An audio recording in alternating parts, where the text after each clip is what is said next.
Libra rising. How you doing, Libra? This is a mini reading for the Capricorn solstice portal. There's energy that we're going to be working with until the Cancer solstice. We'll get a little bonus upgrade at the Aries equinox, but this is an overall energy for me in the northern hemisphere, the new year, right? When the sun is reborn. Ishala diala dishani moyela diana motufala ishani moyela moyla moyla moyla. Hello and welcome. My name's Chloe. I work with card divination, astrology, and I channel multi-dimensional energies through my body, both in the form of physical and vocal light language. All of this brings in healing, attunement, and activation codes to the messages that are going to come through in this reading. Now, as I said, in the Northern Hemisphere, for me, this is very much the new Earth year, right? Where the days start getting longer, when we activate the yang energy. We start building again. Out in the world. In the southern hemisphere, you are moving into the yin energy when the nights are getting longer. So everything that you've learned over the last 6 months from the Cancer solstice, you are now bringing internally. You're now cultivating wisdom and planning and bringing nuance and depth to everything that you've learned. So you can apply wherever you are what's going on with those two energies, with what's going to show up with the tarot. Speaking of tarot, I'm going to be pulling for two different piles. One is going to be what's the download that's come through at this Capricorn solstice portal. We're still in it. Pile 2 is going to be how to work with that energy. We're also going to get the card at the bottom of the deck and one oracle card from two different oracle decks.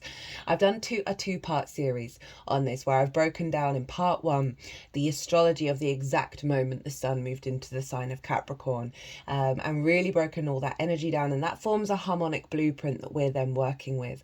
Lots of big transmissions came through in that reading. I also pulled some collective tarot cards as well. In part 2, I read for these oracle cards, and the energy in both of those just blew me away. They were so entwined and so magnified, and it was just genuinely quite a powerful transmission. Not surprising, it is a massive portal for us. So if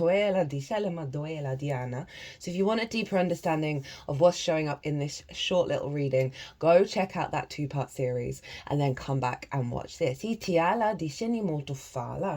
I read for the rising sign. So for those of you who don't have Libra in the first house, look to the house that it does fall in. Look to the themes of that house, and you want to apply those themes along with all the other meaning you've got going on in the sign of Libra to the messages that come through here today. And at the moment, at the time of recording, Libra is in the 10th house. The ascendant is Capricorn, so big life purpose energy is going to be coming through. The moon is also in Libra. So wherever that Libra energy falls in your natal chart, it now as if it's energetically moved to the first house. So the astrology for the rising sign will still link in. You just got to add on your own natal chart meaning on top of it. For example, I've got Libra in the 3rd house, so I'd apply those themes. I've also got the asteroid Juno, so I'd bring that all into what's coming through in this reading. Before I begin, there is currently 50% off all private readings that are linked into the Mars retrograde that's going on right now. It's in the sign of Leo at the moment. And so if you want to take me up on that offer, email me directly. So let's get on with it, my lovely Libras. So where was this happening for you? Well, this was happening in your 4th house of your roots and your foundations, your ancestors, both blood and soul lineage, the roof over your head, the things you do in private, and your parental figures. Now, we can get a lot of trauma show up in the 4th house because of that ancestral energy and because of the parental figures. That's one side of it. It's also your strength. It's your power. It's your root system, right? We need a strong root system to grow in order for our tree to truly expand and grow. Now, Libra, every year you get a download here. You get a big portal activation. In fact, because of your Libra energy, you also get lots of downloads you get downloads 4 times a a year in the angular houses. That's 1st, 4th, 7th and 10th, all the cardinal energy, right, with the equinoxes and the solstices. And so you're always getting these really big earth energies of reconnecting you back to the bigger cycle. So we've got some lovely fresh new energy in your root system, right, and really elevating that frequency, helping you be guided and have the vision and clarity about where to seek nourishment and nutrients to feed that root system. You know, bringing in a frequency of feeling stronger in your power, stronger in your foundational energy. Connecting to the ancestors and their wisdom that they have learned in their lifetimes. So we don't have to recreate those cycles. So let's letting go of some wounds, of some old traditions and old dogmas that form in the 4th, right? This can be love languages that we learn from our parental figures. This can be, how do we feel safe? How do we feel secure? Based on old patterns rather than a new frequency. And so we're really getting a lovely upgrade here of you feeling more in your power, in your home, right, and you being able to tap into a stronger resonance of building for the long term from your root system. Now at the time that the sun moved into Capricorn, and I haven't mentioned this for all of the signs because I do go into it in way more detail in the collective reading, is that it was square the nodes. And obviously you've got the south node in your sign Libra and the north node opposite your sign in the sign of Aries. And so this was really activating the wisdom that we've learned from that eclipse cycle of you've been refining yourself. You've been really going deep into your internal spaces and recalibrating how you embody yourself since July last year. The nodes are going to move signs at the beginning of next year. And so you're going to have a big shift happen. You're going to have an upgrade come through when the nodes shift signs. Di animo otto ela, di anima, di shinia di shanamo otto ela, di animo otto ela. Now, so we've got this axis of building between the self and the other. Now, those are the branches of our tree. We need them to be in balance. We need them to be in harmony in order for our tree to grow and expand, right? And so these two energies are coming into an alignment with your root system and your foundations. Now, this could be clearing away wounds around the other, right? As I said, we learn love languages from our parental figures, and we can then recreate that in our relationships with other people. It doesn't just have to be romantic, but that's obviously a core one.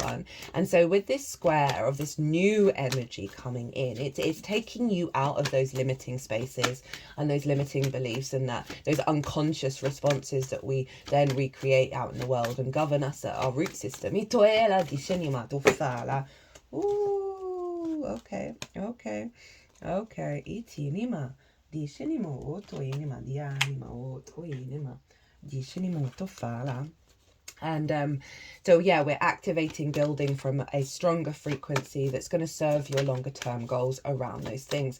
Now, we want to look to where Saturn is, because Saturn rules Capricorn. So wherever Saturn is going to be influencing what's going on with this transit and this portal. And Saturn's been in Pisces for quite some time. Will also be moving signs into Aries along with Neptune next year. And Libras, those of you who are regulars, who you've been tuning in for a while, I've been going on about how if your relationships aren't serving your health, the way that you work, and you being the adult in the room, then they are not going to be sticking around for too long. Or they're going to elevate and match this frequency, because Saturn is in your 6th house. This is the adult in the room. This is work, how you work, physical health, routines, co-workers, and therefore collaboration, and pets, and therefore acts of service. So we can struggle with that 6th house, but Saturn's really giving you the determination and the dedication to step up to the plate, to have some integrity, to put in the work, to be responsible for your longer term legacy. And it really, so often when we're in relationships, we can let go of all these things. And also that inner child energy that's sort of burst in the 4th, can then maybe not have had the role models that it needed in order to step up to the plate, be the adult in the room, parent yourself. So Saturn is really influencing your capacity to work and do the job in a way that's really beautiful, right? Rather than this heaviness and this weight and this sort of resistance energy. We need to figure out the sixth in order to have healthy relationships, not only with ourselves, but with everything outside of ourselves, right? And as I said, sometimes we can shy away from all of the themes of the sixth, but we've got to tend to our vessel. We've got to collaborate in healthy ways and be okay with work and really thrive and find the joy in it. So Saturn is influencing your root system of really easing the wounds of the unconscious responses with the ancestors and the parental figures of you being able to step up to the plate in this incarnation.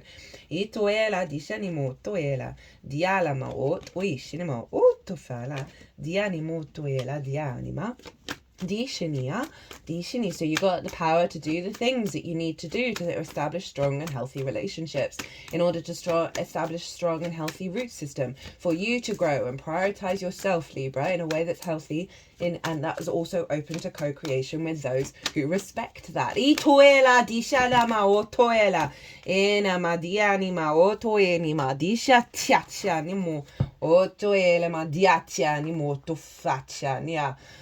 Oh, I can feel there's a little bit of not rage coming through with there, but a power up energy of strengthening that message. So what else? Saturn, at the time that the sun moved into Capricorn, the moon was in Virgo at 13 degrees, opposite Saturn at 13 degrees of Pisces. So this is a very powerful dynamic between your unconscious spaces, right? The 12th house of Virgo, right? This is your the unconscious spaces, the unseen realms, right? Things going on behind the scenes. And in those unconscious spaces can be trauma responses. That's too many cards. And limiting beliefs, right? All of those love languages that I talked about, all the programming that we get at an early age and from our natal chart that then guide us as we move through the world, and that's not always the best thing for us. So this is often where we find anxiety, depression, loss, grief, isolation, right? But underneath all of that is the magic of your soul, and it's the cosmic joke of the universe to put it underneath all those layers of conditioning, both collective, social and individual, that we got to pull back those layers to really reconnect and strengthen the connection with our magic. So the moon is there, right? Shining a light on where your needs aren't being met. Shining a light on where you're not receiving nourishment that is based on unconscious responses that aren't serving you to build and step up. And work and really feel good about all of that. Take care of your physical health. So the moon is helping reveal, as I said, those unconscious responses, right? And helping soothe that energy as well with the power of Saturn, facilitating it of going, no, I'm drawing a line. I'm setting a boundary here and I'm activating my legacy. The moon is also bringing that magic of your soul through your intuition into the way that you work and really giving you a big power up in order to facilitate the magic around you and bring it into your reality. Now, the nodes are going to move into these signs, so definitely felt a big energy with this portal that's both linking that Aries Libra axis as well as bringing in the Virgo Pisces axis as well. It's quite a phenomenal transit. Honestly, I cannot express how much that two-part series blew my mind. What else are they doing? Well, the moon and Saturn are square, Mercury over in Sagittarius and Jupiter over in Gemini. Now, this is activating all the mutable signs. And what I really like about this is Capricorn and you, Libra, you're both cardinal. So you instigate. There's a capacity to start things because you mark the pivot points of the Earth year, right? The changing of seasons. There's a leadership quality to you. Now, this is a big instigating energy, big upgrade energy. And now we've got all this mutable energy, our ability to adapt and change and evolve with this new frequency rather than being stuck in our old patterns. It's a very liberating, freeing energy of being able to just be in a more of a flow state with all of this upgrade. Now, Mercury's over in Sagittarius, which is your third house, the house of the goddess, where we apply our big picture philosophies which is where Jupiter is up in the ninth, into our day-to-day. How do we find meaning? How do we find resonance in the little things? It's the most important thing we can do that then ripples out to the bigger picture things, right? It's your local community. It's the things you do on a day-to-day basis. It's learning things for the first time, short distance trips, as well as the lens in which you communicate through that very powerful Sagittarius energy. And Mercury is there. You're getting downloads from source. You're being able to have healthy conversations in regards to the workhouse, in regards to what it is that you want from your foundations. You're going to get a lot of clues and synchronicities when you're out and about in your day-to-day that's letting you know about the shifts and changes that are happening in your root system. A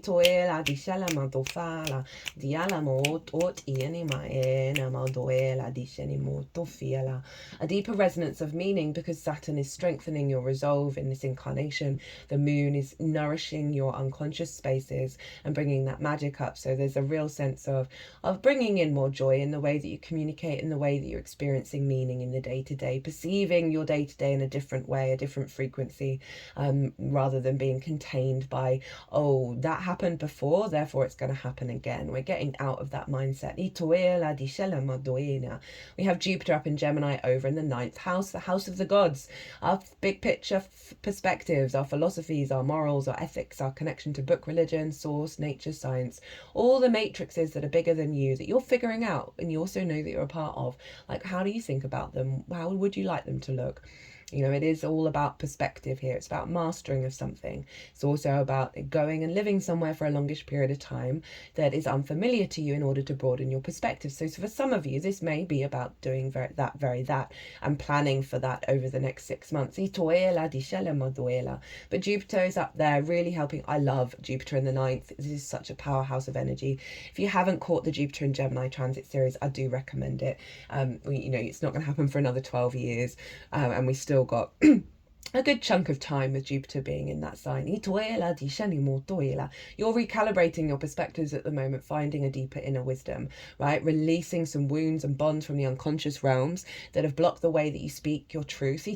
Block the way that you move through the world, and commit to it. And all of this energy is funneling into your root system. So again, a massive power up that's getting you into the truth of your own alignment.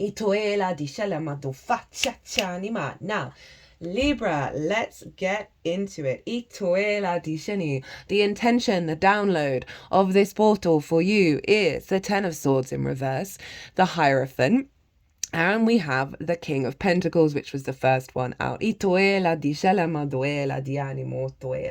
I was talking about you being in power in your root system. So that Ten of Swords, very karmic. All along the spine, we hold a lot of karmic stuff in the spine, which is why a lot of us have back problems.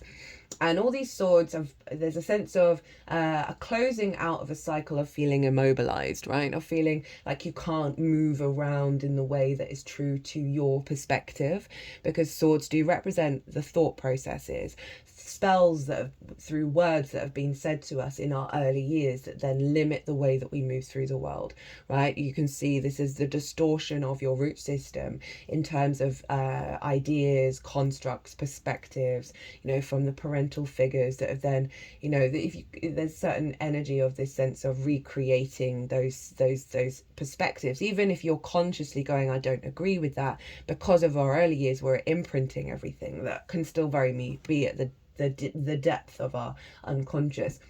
So I really love that these are falling away, right? This is in reverse. There's a sense of liberation here where you're able to get up and move around. Now you see here this hand gesture, 2 fingers up, 2 fingers down. It's the benediction. And there are 3 cards that have this, and it marks the bridge between heaven and earth, between light and dark, right? And understands that polarity is so important for the workings of the universe and not being in fear of it. But sometimes we've got to go through those situations that we are maybe like, this is unfair, I don't like this, these limitations, in order for you to make your own choices, in order for you to come to a deeper wisdom within yourself because of that. Now, as I said, there are 3 cards in tarot that have it, and you've got another one, you've got the Hierophant. Now this is about your embodied wisdom of the journey that you've been on, right? This sense of spirituality within yourself. It's Taurus, so it's the physical vessel. So it's you walking your talk confidently, you knowing your perspective, knowing your belief system. I'm not saying you're fixed in it, although Taurus is fixed energy, but there is a sense of having an awareness of what you believe and how that's in your body now, in the way that you move through the world, while also still being open to change. But there is a level of confidence and a level of tradition here. So I really like this activation of your sense of your spirituality, your feeding into your root system, into your foundations, of the blending of the material and the physical world, right? Of the awareness of that and the power of it, and you putting that into practice. Taurus for you is over in your 8th house of relationships, right, with the outside world. This can be about resources, this can be relationship dynamics. It's the give and exchange between anything other than you and yourself, right? And so this is emphasizing any scarcity complexes, any codependency, any hyper independence, and really coming to peace with those old patterns, and stepping into your power as you move forward, and not recreating those closed feedback loops.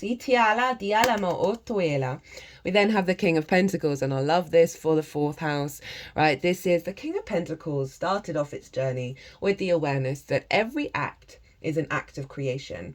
Every act is an act of abundance. Even if, things don't manifest from it in the way that you would like, the pure act in the 3D world is an act of creation. And if you hold that frequency and you put that into practice and you keep applying that with everything that you're doing, you then start seeing the abundance come through, right? So you see all those grapes, they represent the harvest, they represent the work that's been done and the results of it. Now, the King of Pentacles holds the golden scepter, and the only other card that does that is the Empress, which is your ruler, Venus. And so there's a real high energy coming in because you've come into a deeper sense of wisdom, right? With that Jupiter and Mercury energy and the moon in the 12th, of that magic of your soul coming through. You're now able to put this into practice. Again, releasing the bonds and allowing you to create and manifest. Kings are very mature, they're very sovereign in their nature, and so it's reclaiming your power. Tatume di anima ottoela di animoela di shenemotoela di anima. Okay, so how to work with this energy. We have the 5 of Wands, the Queen of Swords, hello Libra, and the Ace of Wands. So the 5 of Wands is kind of wanting you to focus on where is there a blockage in your motivation, where is there just been low level conflict, right, where there's stuff going on but there's no momentum. For some of you, this may have been linked into parental figures, where there was just, for whatever reason, just this low level fear of there's going to be a explosion, there's going to be a dust up, right, that you're kind of treading on eggshells. And that can lead us to procrastination. That can lead us to being in a fight or flight of fear, freeze and fawn mode. Because this card, as I said, it is kind of like lots of different things going on, but not having the focus to apply in order so things move beyond that and actually start getting momentum and start manifesting. Right, this is the fire energy. This is the instincts, right? That there's just this low level inner conflict. This could be about work, this could be about relationships where things just aren't moving forward. Your instincts seem to be leading you towards this kind of energy, and it's asking you to reflect on this and do some deep healing around it, because as I said, we've got some big energy coming through, and that often means, okay, no, there's something in the shadow that needs to be looked at.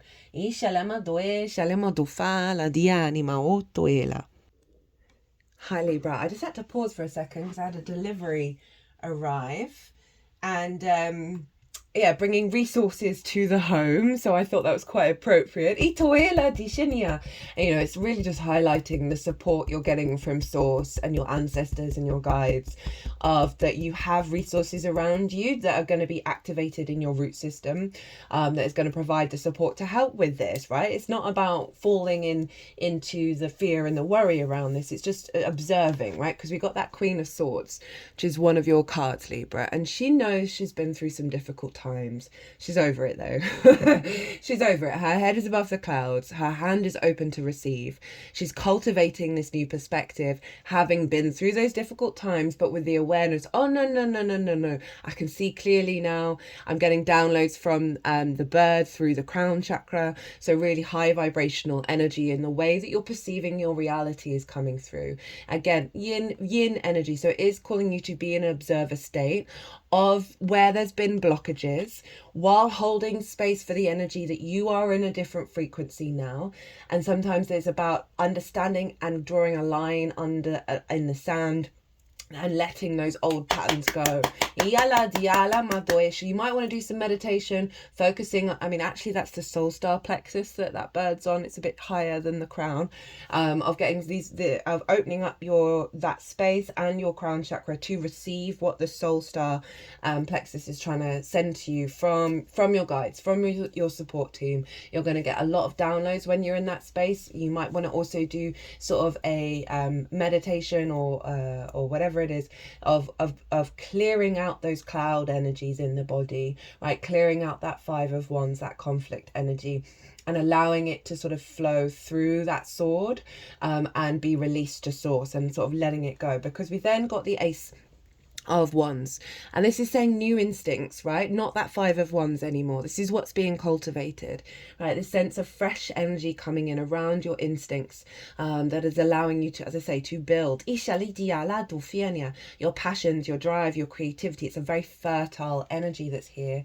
So they're really wanting you to like sit in a state of observer, do some clearing energy, and then see what your true instincts come through, rather than the conditioning. And that's going to help you realize what you've learned, where you're at, and what the truth of what you're actually operating at, rather than the sort of the more poor impulse control that we get from trauma responses, where we're like, this is the same thing again. Why am I drawn to this? That Queen of Swords is like, hey, let's have a sit and have a think about it, right? And really do some work around that. I'm just gonna, oh wow, I just cut the deck and got the 6 of Pentacles. This is the 3rd card that has that hand gesture, right? So they're really wanting you to lean into the bridge energy between the difficult times and the good times, and realize that they are 2 sides of the same coin, and finding peace within yourself about those things, realizing that you're moving beyond a scarcity mindset, right? Beyond the 5 of Pentacles. There's a balancing coming in. Hello, Libra of the scales,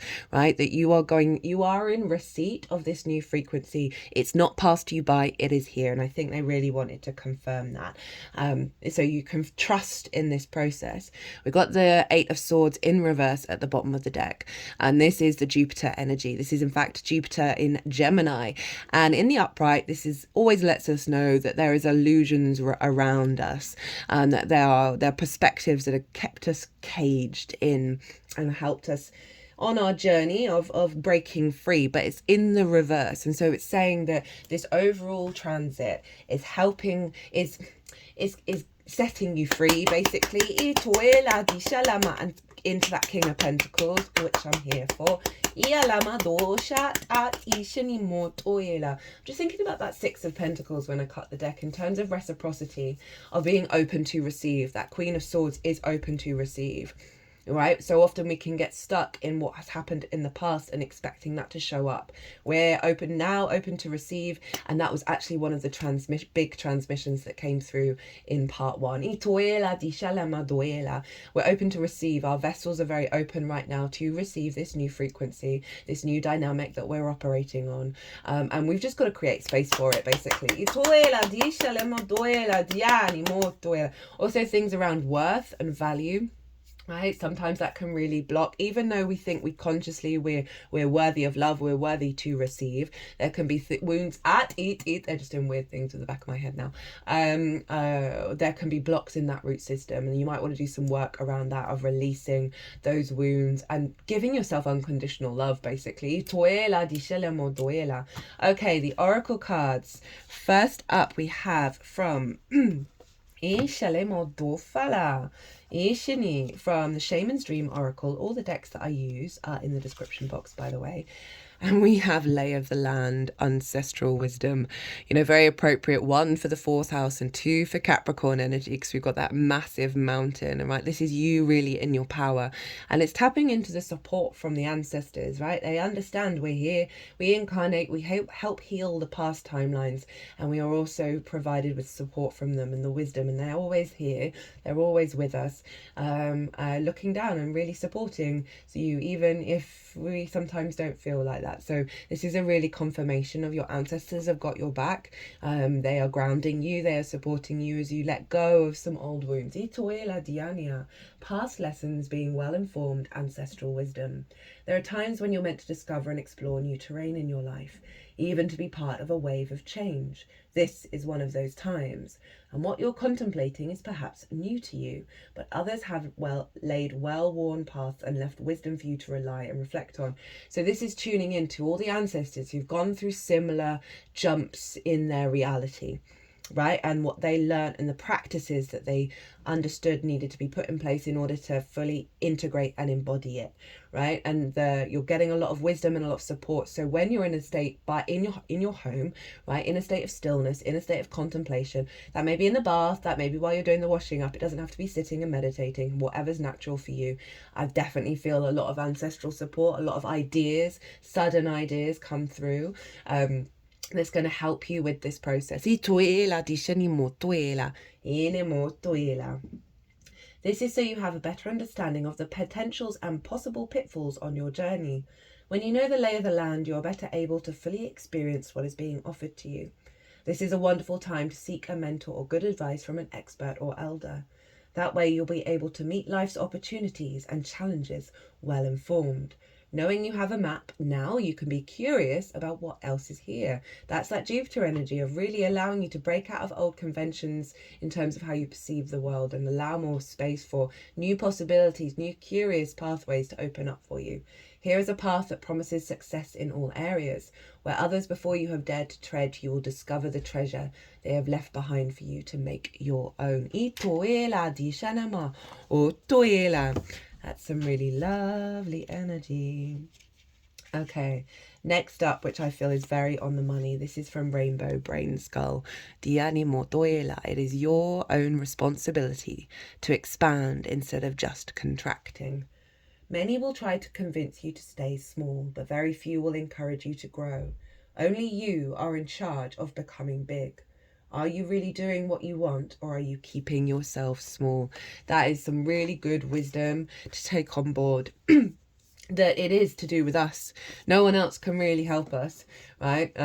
Truly, we have to make the decisions. Do you want to stay in that closed loop, or do you want to expand and vibrate and undulate out with your frequency?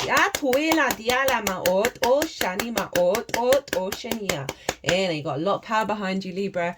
You got this, and remember this King of Pentacles, this embodied wisdom in your root system, moving away from trapped, caged belief systems and allowing yourself to be free with the support of your ancestors, with the support of your soul team that is holding space for you to expand. Right, Libra, I'm going to leave it there. I hope you enjoyed this reading. I hope it resonated. If it did, hit that like button. Leave me a comment. What did you get up to around the Capricorn solstice? If you want a personal reading, my website is in the description box. If you want to pay by PayPal, email me directly. Again, if you want a Mars retrograde personal reading, they're 50% off at the moment. But other than that, my lovely Libras, be good to yourselves, be good to those around you. Safe travels and be well until we meet again.